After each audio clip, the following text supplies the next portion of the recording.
اعوذ باللہ من الشیطان الرجیم بسم اللہ الرحمن الرحیم۔ مرتے وقت انسان کو دو لوگ بہت یاد آتے ہیں۔ موت ایک حقیقت ہے، ہر انسان جو دنیا میں آیا ہے اسے پلٹ کر اللہ کی طرف جانا ہے، لیکن جب انسان کا مرنے کا وقت قریب آتا ہے تو اس وقت اس کے ذہن سے، اس کے دل و دماغ سے ہر چیز نکل جاتی ہے، سب کچھ بھول جاتا ہے۔ انسان اپنا مال، اپنی دولت، اپنا بینک بیلنس، اپنے دوست، رشتہ دار، لیکن انسان کو مرتے وقت دو لوگ بہت یاد آتے ہیں۔ ان دو لوگوں کو اپنے سامنے بٹھا کر چیخنے کی کوشش کرتا ہے، ان کے دکھ سکھ میں رونے کی کوشش کرتا ہے، لیکن رو بھی نہیں پاتا۔ مولانا جلال الدین رومی رحمۃ اللہ علیہ فرماتے ہیں، میرے محلے میں ایک شخص زندگی اور موت کی جنگ لڑ رہا تھا، مرنے کے بالکل قریب تھا، تو لوگ میرے پاس آئے اور کہنے لگے کہ ہمارا ایک شخص مرنے والا ہے، آپ آئیں ان کو کلمہ پڑھنے کی تلقین کریں۔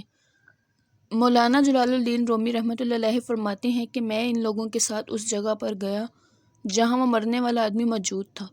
وہاں اس آدمی کے دوست، رشتہ دار، عزیز و اقارب موجود تھے، اس کی موت کا انتظار کر رہے تھے۔ اس مرنے والے آدمی کی آنکھیں چھت کی طرف دیکھ رہی تھیں، وہ کچھ سوچ رہا تھا، تو اللہ نے اسے بولنے کی توفیق دی، تو وہ رو کر کہنے لگا کہ میرے بچے کہاں ہیں؟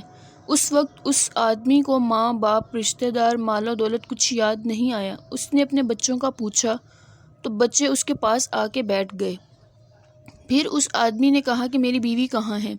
بیوی دوڑ کر آئی اور پاس آ کر بیٹھ گئی۔ پھر اس آدمی نے کہا کہ تمہیں دیکھ کر میرا دل رو رہا ہے، میری آنکھیں رو رہی ہیں، میں سوچتا ہوں کہ میرے مرنے کے بعد میرے بچوں کا کیا ہوگا؟ کوئی میرے بچوں کو کھانے اور پینے کا پوچھے گا بھی کہ نہیں؟ ان یتیموں کا کوئی خیال کرے گا بھی کہ نہیں؟ اور اپنی بیوی سے کہتا ہے کہ میں تو دنیا چھوڑ کر جا رہا ہوں، میرے مر جانے کے بعد میرے بچوں کا خیال رکھنا اور ان کو دین کی تعلیم ضرور دینا تاکہ وہ اچھے اور نیک انسان بن سکیں۔ ان کے منہ سے نکلا اللہ کا نام میری قبر کو روشن کر دے گا، اور ان کو دی جانے والی قرآن کی تلاوت میری قبر کو جہنم کی آگ سے بچائے گی۔ حضرت مولانا جلال الدین رومی رحمۃ اللہ علیہ فرماتے ہیں کہ جب اس نے اپنی بیوی سے یہ بات کی تو پھر اس آدمی کی زبان لڑکھڑانے لگی اور ہونٹ کانپنے لگے اور اس کا سارا بدن کانپنے لگا، اور پھر موت کا فرشتہ آ گیا، اس کی روح قبض کر لی۔ مولانا جلال الدین رومی رحمۃ اللہ علیہ فرماتے ہیں کہ جب جسم سے روح نکلتی ہے تو آدمی کا منہ کھل جاتا ہے، دونوں ہونٹ ایک دوسرے سے جدا ہو جاتے ہیں۔ انسان کی روح اس کے پیروں سے نکلتی ہوئی جب اس کے پھیپھڑوں اور دل کی طرف آتی ہے تو یہ وہ وقت ہوتا ہے جب انسان پہلی بار فرشتے اور انسان کو دیکھتا ہے۔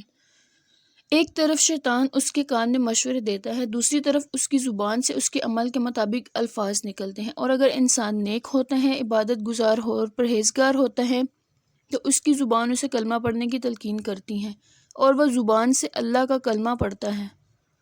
ایک دفعہ حضرت موسیٰ علیہ السلام ایک قبرستان کے پاس سے گزرے تو وہاں ایک آدمی کو عذاب ہو رہا تھا۔ کسی کام سے گئے اور جب وہ کام ختم ہوا تو کچھ دیر بعد پھر وہاں سے گزرے تو اس آدمی کی قبر جنت کا باغ بنی ہوئی تھی۔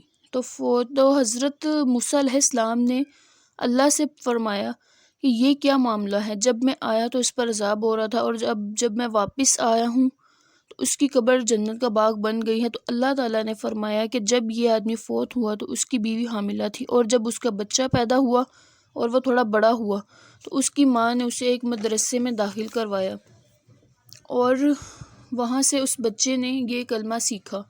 تو مجھے اس بات سے حیا آتی ہے کہ اس کا بچہ میرا نام لے اور میں اپنا نام لینے والے بچے کے باپ کو جہنم میں ڈالوں، یہ میری رحمت گوارا نہیں کرتی۔ آج بھی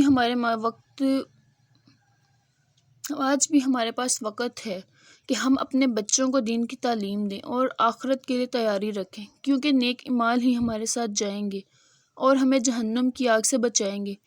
کیا پتہ پھر یہ زندگی ملے یا نہ ملے، یہ لمحے ملے یا نہ ملے۔ آج ہی ہم ان لمحوں کو سمیٹ لیں تاکہ آخرت میں سرخ روح ہو سکے۔ اللہ تعالی ہمیں نیک اعمال کرنے کی توفیق عطا فرمائے، آمین۔